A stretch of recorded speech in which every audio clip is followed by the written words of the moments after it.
Dernièrement, le ministre chargé du budget défend au Parlement le crédit de 10 milliards ouvert pour financer la conjoncture.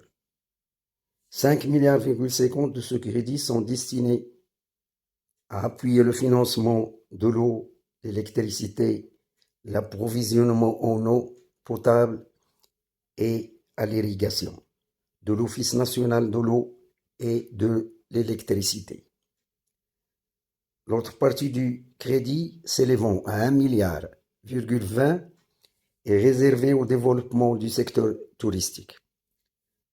Et le reste, soit 3 milliards 30, est réservé à la couverture de la hausse des prix des produits alimentaires.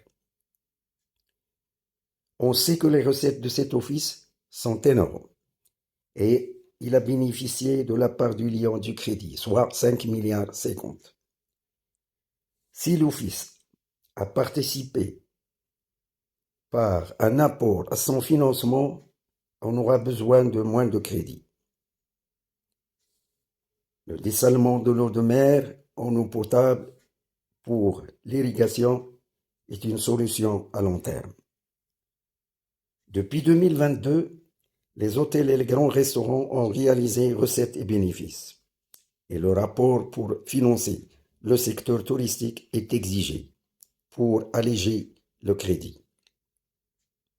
Le reste du crédit qui s'élève à 3,30 milliards, l'affecter uniquement pour couvrir la hausse des prix des produits alimentaires est une solution à court terme.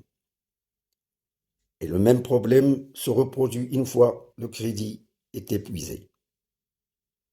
Et pour une protection contre la hausse des prix, une part de ce crédit doit être affectée au financement de la création de manufactures de produits alimentaires pour augmenter l'offre.